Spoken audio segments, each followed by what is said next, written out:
It's lights out and away we go! What's up, guys and girls, and welcome back to the F1 podcast. I'm joined by David. Good evening, ladies and gentlemen. So it was a bit of a interesting Australia. Careful what you say. Get too close to a white line, you'll get a penalty. I was sure by the end of it, even Crofty was going to end up with one.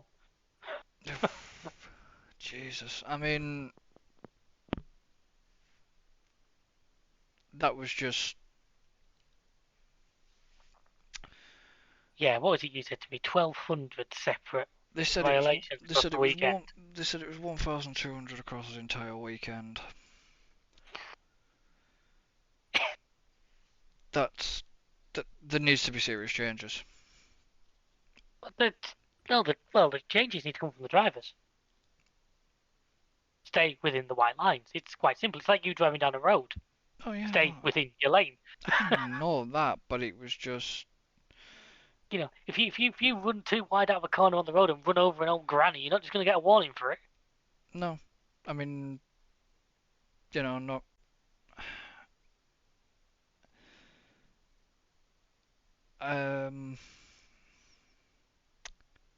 God, I can't find what I was looking for then. Before we... I mean... Before we kick this off, I do want to say condolences about the Dutch driver who... Yeah, another one killed at Spa. Yeah. He was 18 years of age. This is where it's kind of difficult for me because as much as I love Spa, you know I do, I've made no qualms about it in the past. Even I accept it is not good if we're losing multiple drivers. Yeah. I mean, you know, it's... Did you see what Ellen had sent in the end? Yeah, I did, and it was a shocker. You know, my heart goes out to the guy that hit him. Oh yeah, that guy will be traumatized. He's got to live with that. Yeah. You know what I mean? And it wasn't his fault. He has no blame in that situation. No, because the car... But that doesn't change what you feel. No, because the car obviously hit the barrier. It hit bounced the barrier, bounced back into the track.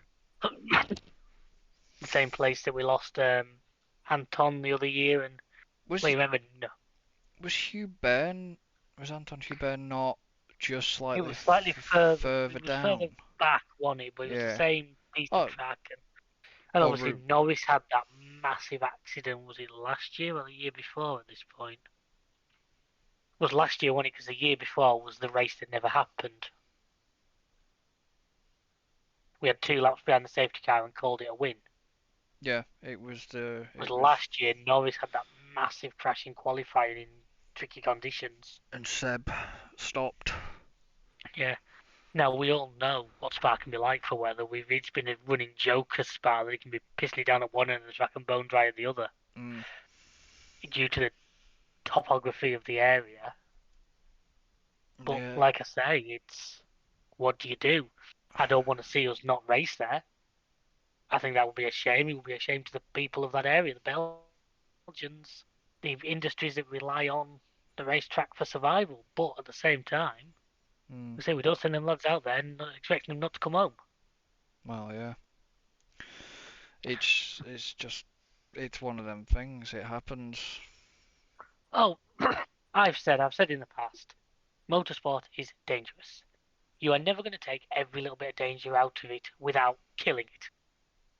That's just the way it is, and I think we should be so proud of the record that motorsport, certainly F1 in particular, has.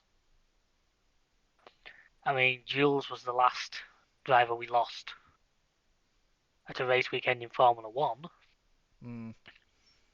You know, and let me just fact check before I finish this sentence.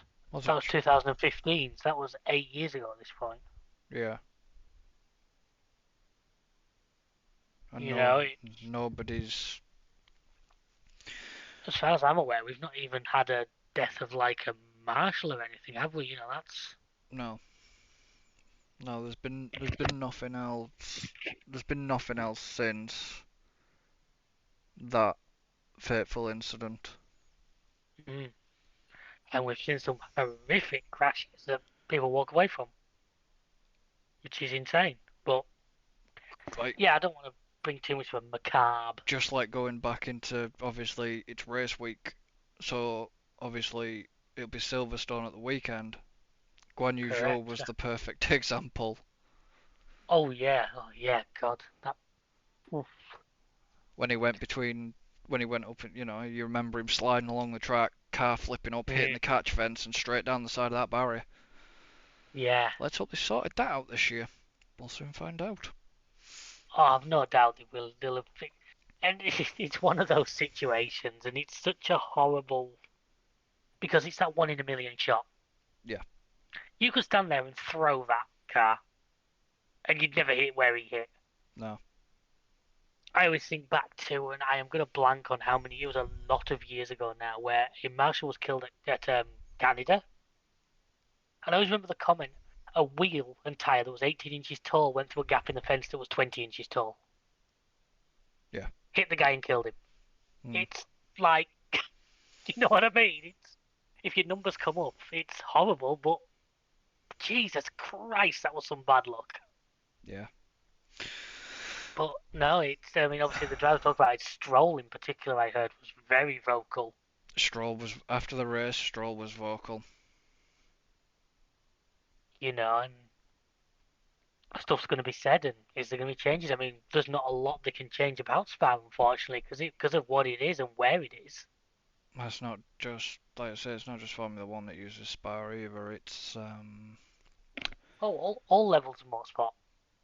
there's The superbikes race there. yeah, they do I it. say that's normally the big one for pushing safety is the superbike, because obviously Well, they do it at Red Bull as what they do at the Red Bull ring. That's why they. that's why we got rid of all the sausage curbs that year, wasn't it? Because they found out the superbikes hit those. Well, it wasn't just for it wasn't just for superbikes. It was because of incident that caught to spark the whole thing off as well. No, there was certain bits that were changed at Austria Red Bull ring I to mean, accommodate the superbikes. yeah, as far as I was aware, a lot of the sausage curb debacle was because if a bike hit them, the guy was going to register on local airport radar. Mm.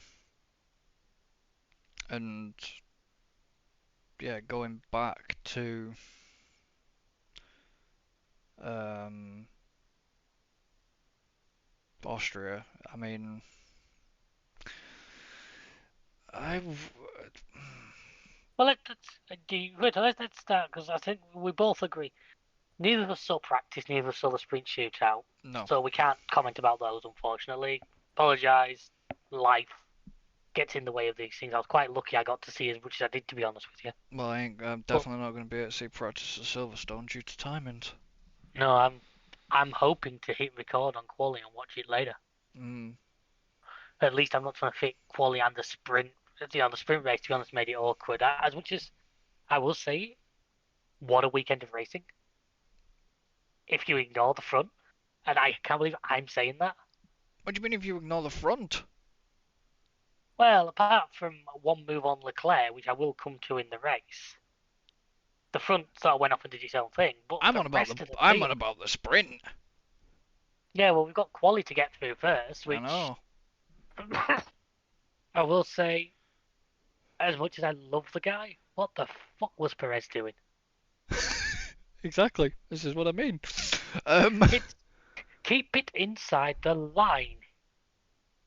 He was trying to do what I did to Alan last week. I'm sure of it. Yeah, but Perez had a mare. What was it? 3 times he had a lap disqualified in Q2, which then meant he didn't make Q3. Yeah. It just. Yeah, just. I mean, he wasn't the only driver, don't get me wrong, but he was the only one who got that many disallowed as far as I'm aware.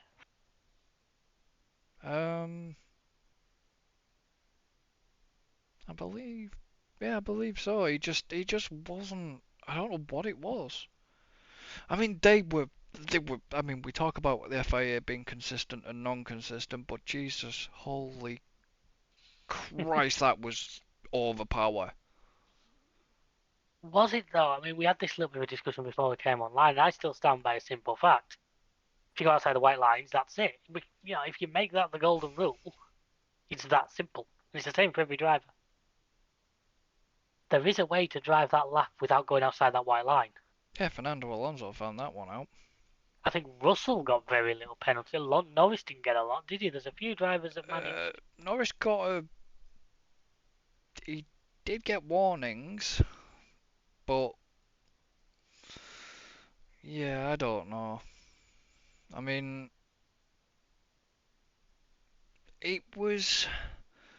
qualifying was just usual, really, apart from Perez and his little bit of a shocker. Well done to Albon once again. I mean, to me, he is driving the wheels off that Sodding Williams right now. Yeah, I mean, that Williams seems to be good. That Williams has a lot of straight line speed. He's not great in corners, but he's bloody quick in a straight line. It's like I built it. It's one of my F123 cars, ridiculous in a straight line, but can't corner for toffee. Yeah, that's about right. That's generally how I build them, which is great because no bugger can overtake you. Because by the time you get up to speed, you've gone. Yeah. It's. Wonder if I can just wonder if I could have a look. I've got the quality. We had Ferrari a lot closer to Red Bull than they'd been for quite a while. I was just trying to see if I could do a lap by. I was just seeing what the lap by lap thing was all about for qualifying. I mean, that just doesn't help me at all. Yeah, I mean, Ferrari had pace.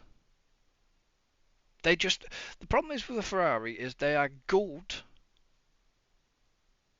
in a one lap situation. Race pace, still not there. Yeah. I mean, let's be honest, at least the Ferrari managed a race of the Red Bull Ring without detonating this year. That is true, because it was at the Red Bull Ring that it detonated, didn't it? But yeah, so qualifying, like we say, I mean, obviously now Norris drove his heart out. So we had a Haas in the top 10, we had the Williams. Okay, it takes a Red Bull to drop out, don't get me wrong, but... We had one Merc in the top 10. One Merc, yeah. Yeah, Russell just missed out. Yeah, he missed out because he got pushed. So, remember what Right, okay, so, to clarify, I said to Alan and David that there was some news that was on the development that De Vries' seat was under scrutiny before summer break. Well, it's now been quashed by Horner. I will say, Horner said the exact right thing. You don't say publicly that a driver's seat's under threat while they're driving for you. Well, maybe he should tell Helmut Marko to shut his fucking mouth then. Because it was him that said it. Because the comments were about him and about Perez as well, and Christian said the exact right thing, which is, no, there are drivers, they're driving for us. Yeah, well, Helmut Marko should learn to shut his fucking gob. Which is exactly what you should say, because you don't go around telling the driver. You don't go around telling a driver that his seat's under threat, because that's really going to motivate him. It wasn't that. Helmut Marko had been speaking to some fucking German reporters. And that's what it had been about. But we kind of go back to what we've had this discussion before. Yeah, he may be an old guy. Yes, he may be some fucking big wig up in the Red Bull lot, but it's like, look. Watch what you're saying, yeah. Or watch who you're saying it to. Yeah, but it's like, if the drivers speak out about the FIA, they get fucking bollocked for that. Oh, yeah. They get bollocked by the FIA. So why? What gives Helmut Marko the right, and I don't give a shit, I am a Red Bull fan, but this has really annoyed me, what gives him the right to go out and say that about them two drivers if it's not true. I will say what what Horner put out as public may not represent what's going on under the surface. AlphaTauri by next year are not going to be AlphaTauri. No. They're not. They're rebranding. I know that for a fact. But yes, okay, De Vries showed promise at Monza when he stepped in, but the car was a lot better than the piece of shit he's got now. Yeah, the AlphaTauri this year. So, I mean, let's be fair, Yuki's sort of out driving it a little bit at the moment. I think he's actually coming on a lot stronger than maybe we've given him credit for in the past. well, yeah, but this is what I mean. Yuki stepped up since Gasly buggered off.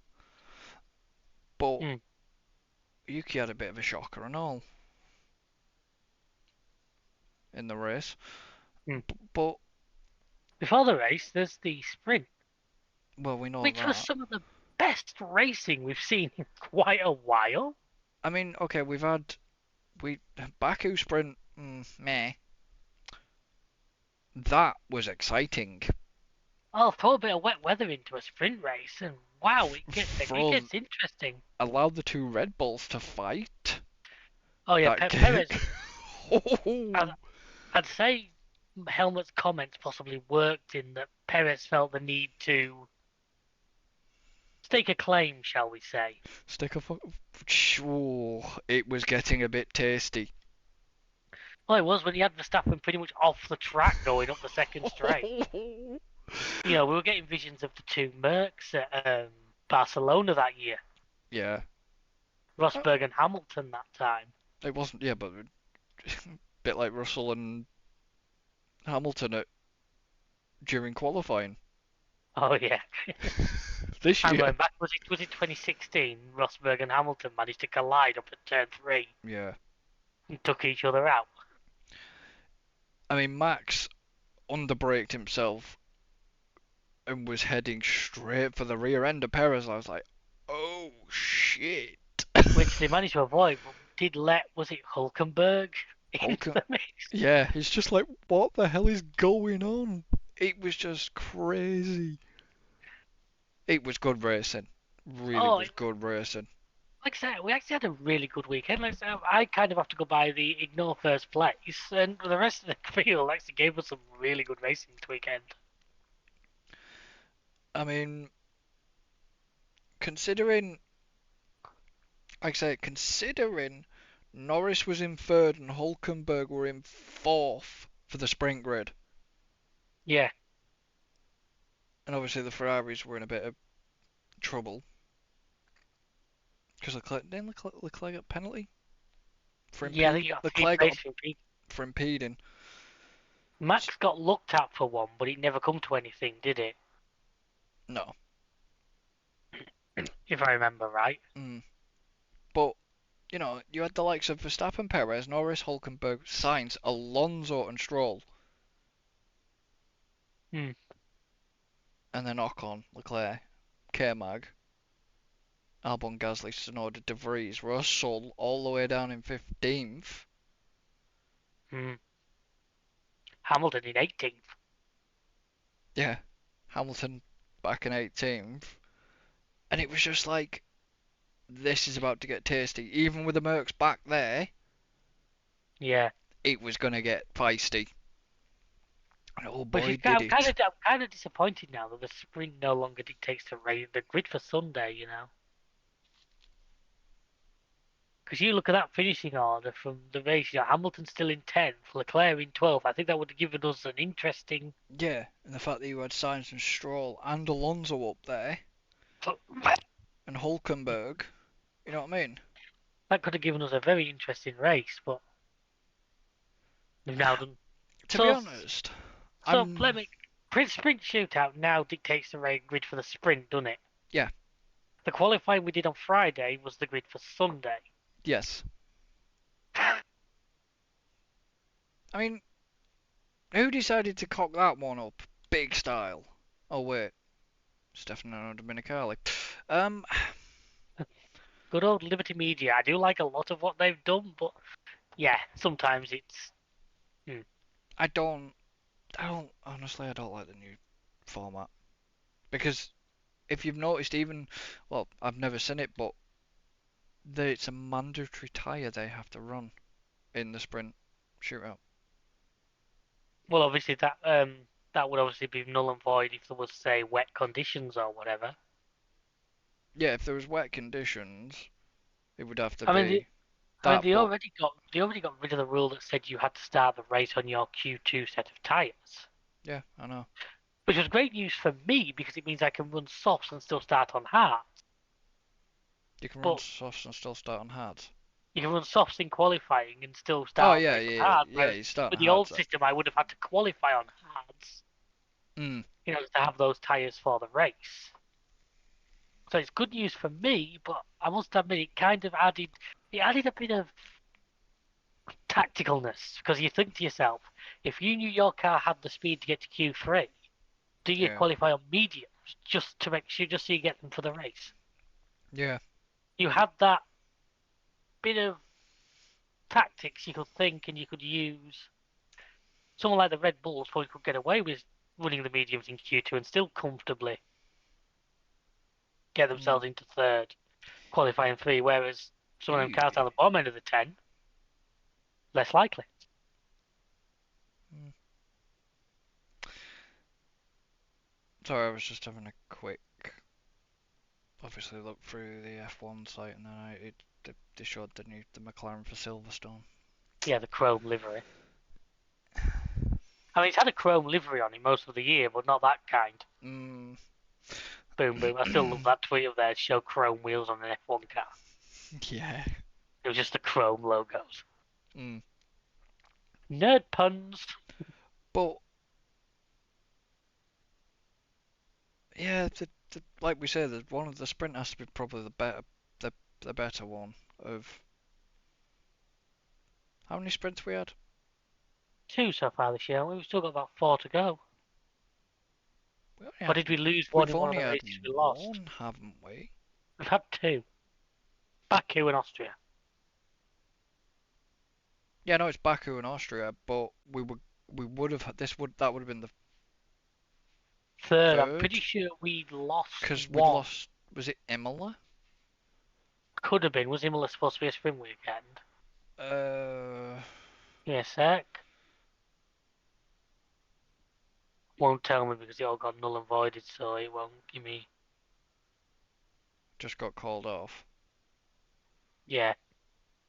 Where you click on it on the website, it just comes up, no results currently available. Mm. Which is annoying, but Race program. No. yeah, I'm pretty sure we should have had a third one that. Well, it could have been either China or Imola because they're the 2 races we've lost.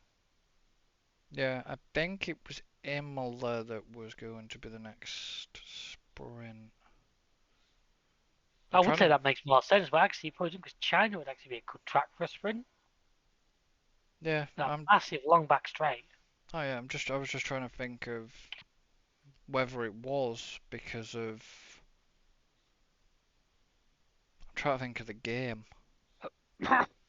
I can't remember now because Don't know. China obviously doesn't appear in the game, or it hasn't for me.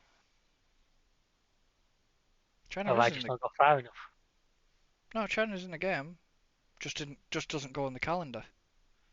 Obviously, you can add it in, but you can't. I think you can add it in, yeah. Oh, right, okay. Because I think Portugal was in there and all. But yeah, the sprint was. It was good. It was a good race. I mean, obviously the bloody Red Bulls. Wouldn't you love to have been a fly on the wall at the end to hear what they were saying to each other? Oh yeah. Because that was just. You could That see was good. they were a bit pissed at each other. I was in the visit. I think Max was probably annoyed that he didn't just get let through it. But like I say, I think Perez really does believe that he's driving for his seat right now, and he's probably not far off the truth. To be honest, I think Red Bull would be a fucking fool to get rid of Perez.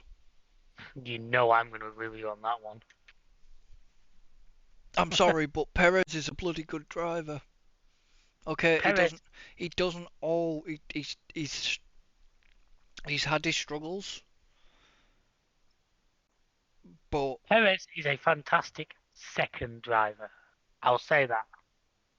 I don't think he would ever lead a team, and I generally don't like the fact I'm saying that, but that's honestly what I believe. I don't think he's quite got it to lead a team.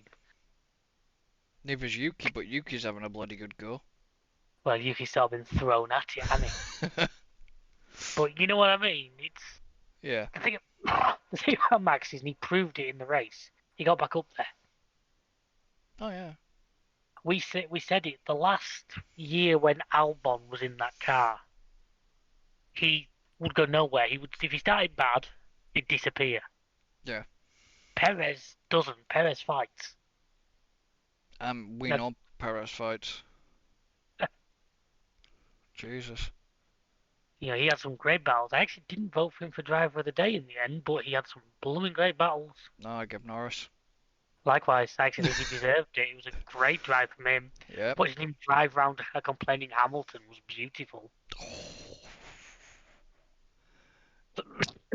You know, I'll take watching a McLaren drive around a Mercedes any day of the week.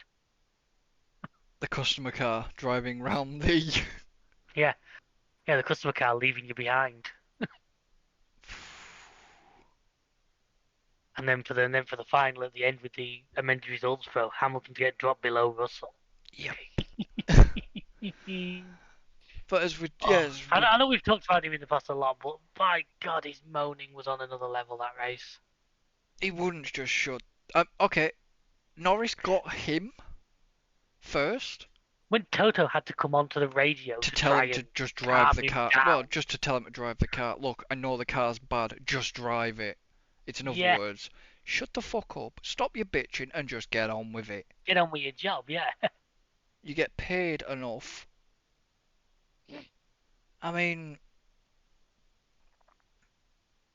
okay, sometimes when Max starts complaining, I'll roll my eyes because it's like, oh, Max, just shut the fuck up and just drive. You know what I mean? The thing is, every driver does it. Every driver does it. We don't hear 2/3 of it. No. They're all trying to get one up on each other. It's the little mind games. Alonso's a beauty at it.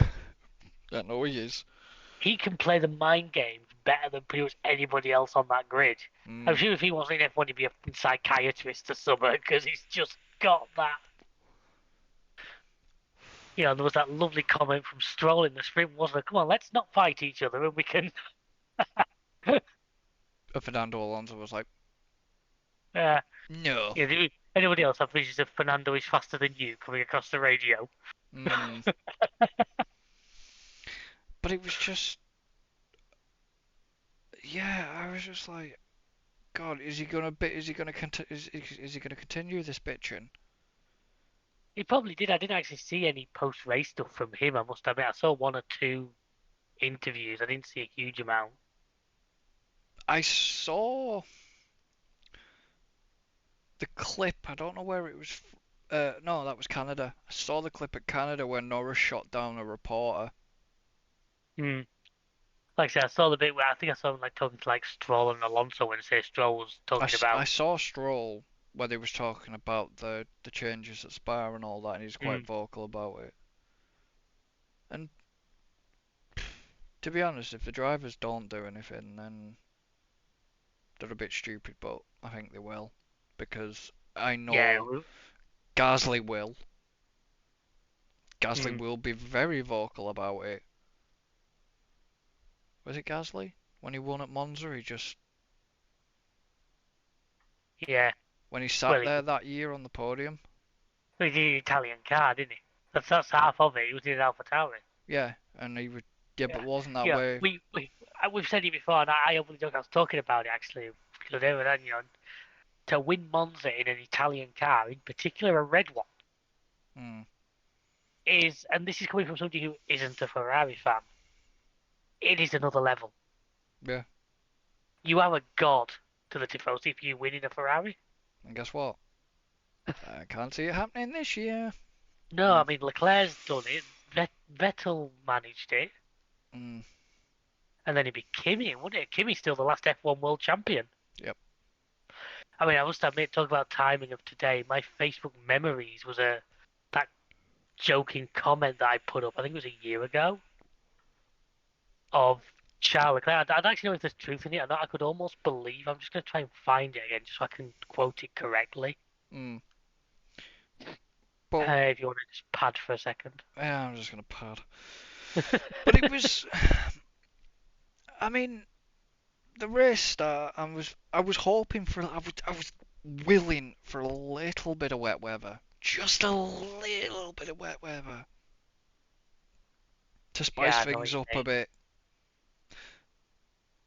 No, but I think the stewards did that themselves. Jesus Christ.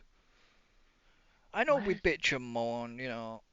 Sometimes I go on my FIA rant and say, you know, there's no consistency. Yes, they were being consistent about track limits, but I noticed when I was just having a scroll through Facebook and Twitter, just having a quick flick through Crofty's Twitter about it all, and there are massive Hamilton fans on there, were bitching at Perez. Here we are, the comments. It was a year ago and say it seems to fit, and it's Leclerc. He says, my dream is to win the WC with Ferrari like Seb. Reporter. Wait, when did Seb win the WC with Ferrari? Leclerc. No, but he used to dream about it as well.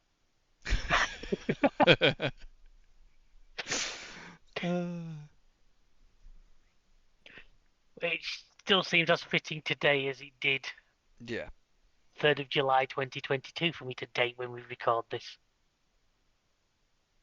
God, yeah. But, yeah, and like I said, I know we bitch about it, and it's just.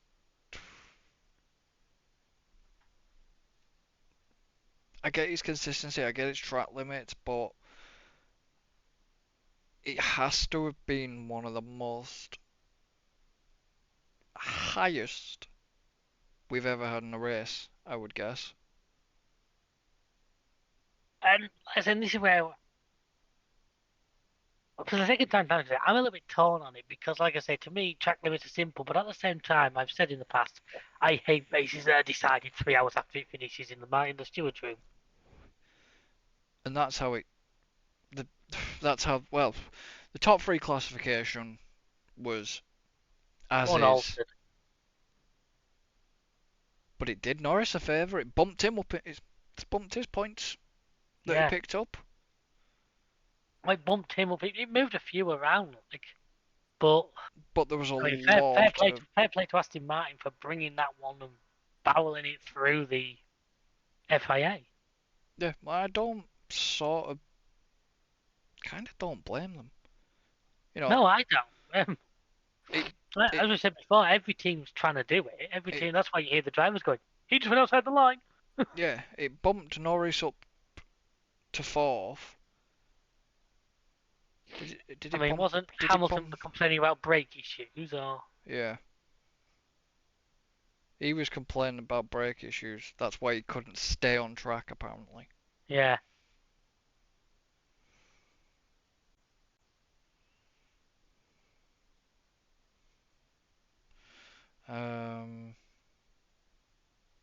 And it's just like,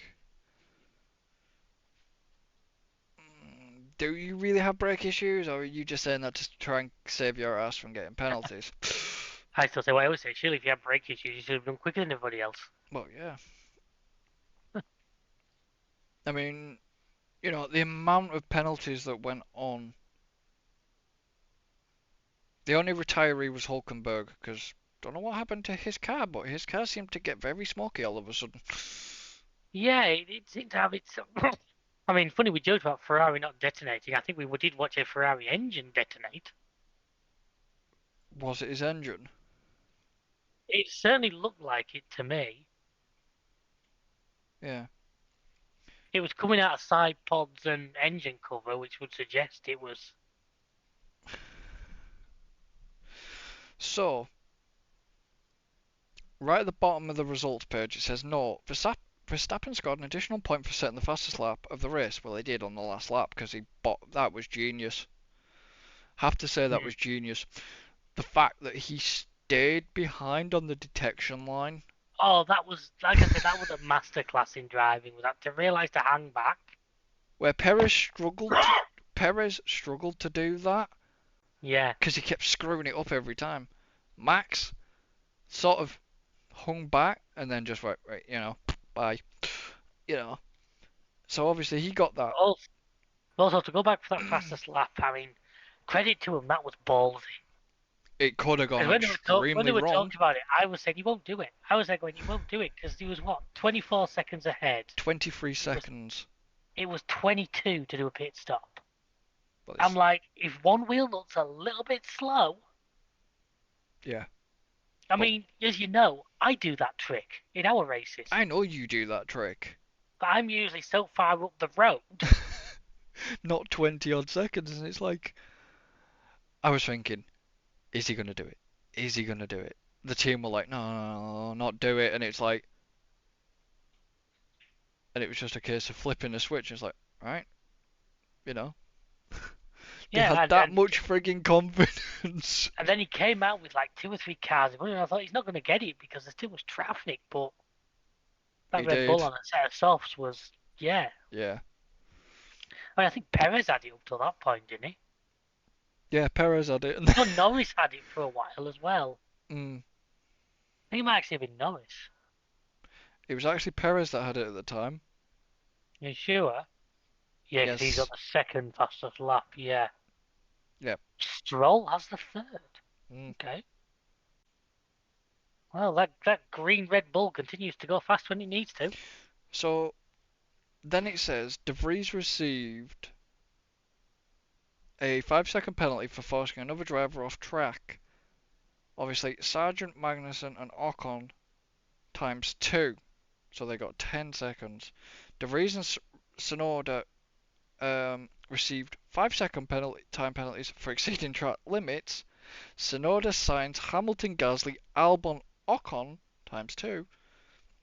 And De Vries also received an extra 10-second penalty.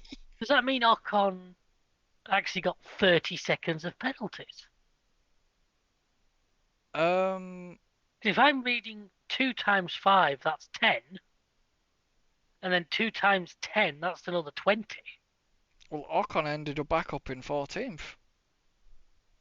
Did he actually get 30 seconds of penalties? Did he get close to what I got in that Bahrain race we did that year? Jesus Christ. What it is so Yuki got 5 seconds, he served it. Yuki but then didn't got serve it right or something. Yes, so then he got an additional penalty for not serving it. So like De Vries and that was the track limits. De Vries got a 5-second originally, served it, then got extra penalties, an extra 10 on top. Because I think it was either Crofty or Ted or whoever it was. They tried to explain that you get a 5-second penalty, but then it resets. So even though you got the 5 seconds, you'll get another 5 seconds. It then resets to 3. You do the 3 again, you get another 5 seconds. But then, obviously, there was that much going on or whatever. I'm guessing it was more than the cameras could catch, because it was going a bit batshit. And then, I'm guessing that's why, additionally after the race, there was all these 10-second penalties added on. It was just batshit. It was crazy. It was good. It was good. I agree. Best race weekend of the season so far. Got to be up there. Yeah. Good old Red Bull ring. I said it from the outset. Red Bull weren't going to let anything rain on their parade, like in their own back garden. But not even Rocket Man. No. Did you not? Have you not seen that video? No, I haven't. No. A guy in a jetpack, guy in a jetpack at Red Bull Ring. Oh, that woman screaming through the national anthem. Mm, didn't see the national anthem, so there you Oh, I did. I saw it, and yeah, you weren't missing a lot. go. And basically, yeah, it's part of the show, and then he lands and tumbles and God knows what. Yeah, it went a bit wrong on the landing. Onto solid concrete, I might add. Onto the track. Mm. Um, the only thing before we close out, I guess I should have a look at the Fantasy League. You should. You should. So, obviously, if you're new to this, I apologise about that. This bit. If you're new to this, then if you understand when we're talking about Fantasy League, start of the season, me, Alan, and David, we created teams and we decided we'd make ourselves an F1 Fantasy League through the official website. And yeah. So at the moment, for all races, I am 2,191 points. David is 2,118. I So am closing. I am closing that gap I on you. know you are closing that gap on me, and we seem to be running away from Alan slightly there. But who got Austria? You. Me. I didn't have a good one then. Why didn't I have a good one? I had two times. You had all positives, but I think you just had low score. Apart from Max and Fernando. Fernando, yeah. So why did you? Who did you do so well with then? My Mexican missile. Perez. You had two times down on Perez, didn't you? Yeah. Oh, you had Norris and all. And Sainz, Ocon, and Alonso. I've got a pretty strong team together. I still think the cost cap on this is a little bit too high. The fact that I can put that team together and still have $1 million to spare. To me, you shouldn't be able to have such a strong lineup. In my opinion, these things are supposed to be about compromise. You put a really good driver in, but you may have to suffer. But anyway, I'm not going to argue right now because it's paying me dividends. It is. Because what did I was nearly 60 points clear of you, so that's why I'm cutting that gap down. That's what I mean. You What did. am I now? About 70 points behind you. Literally one good weekend, and I could be in front. But that'll be. You'd have to have a sprint weekend though. 73 points I am behind you. Yeah, but you'd have to have a sprint. And just shy of over 200 clear of Alan. Well, I know I'm clear of Alan. And it's just like, yeah, okay. I mean, it's.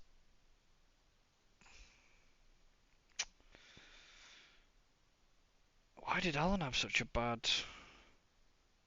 I don't know. That's the thing. He had it two times on down on Max.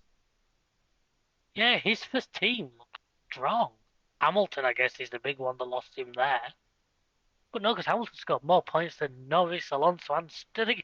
He didn't have a bad, I think, looking at his first team, rough races. He didn't have bad, it's just nobody was brilliant. No.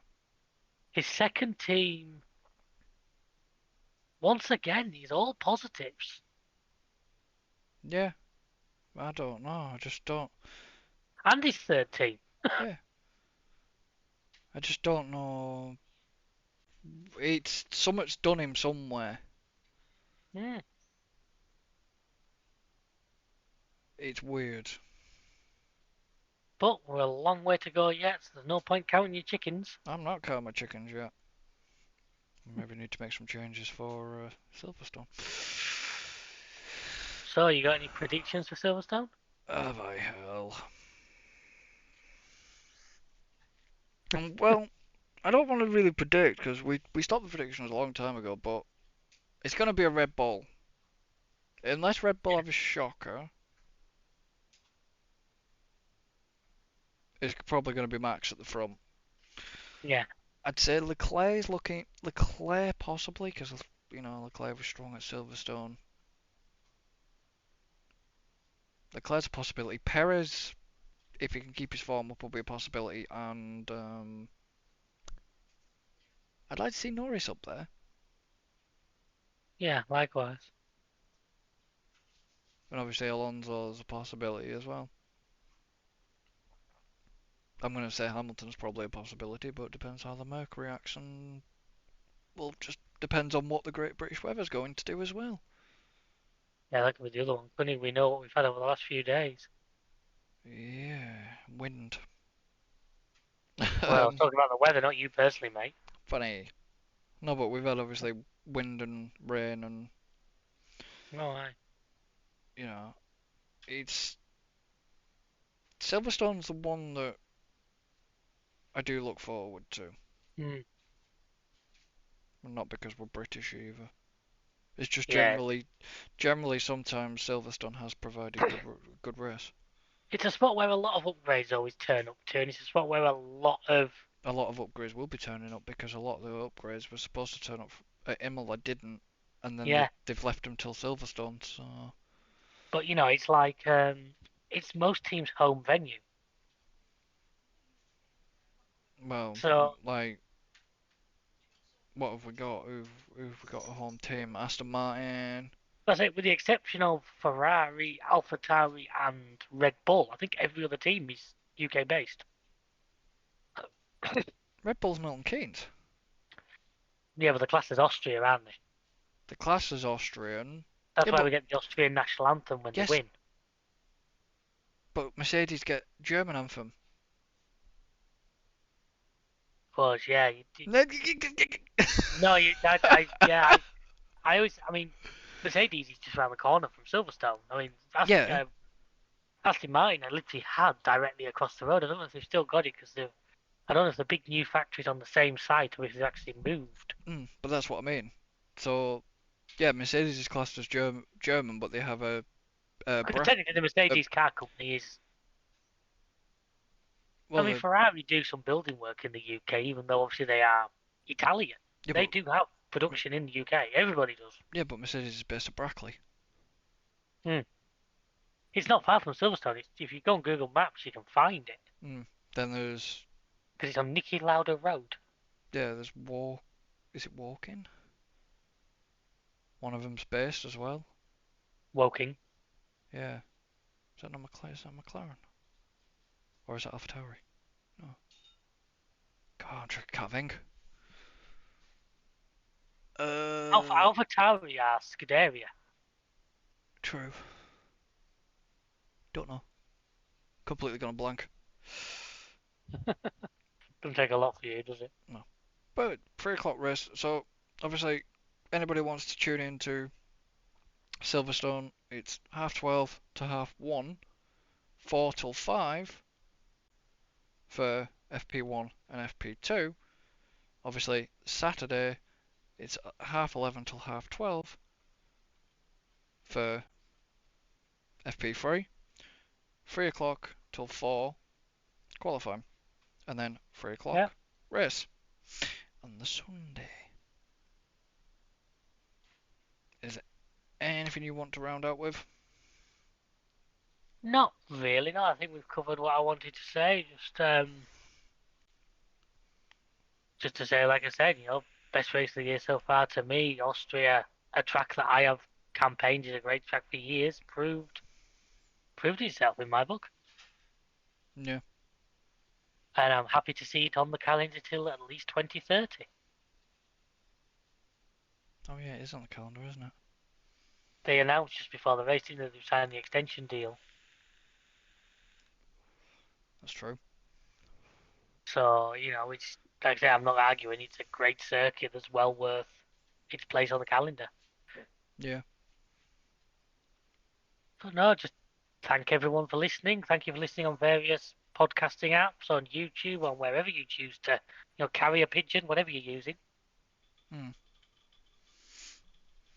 And be sure to hit that like, subscribe, follow, whichever button's just below. As long as it's not the close.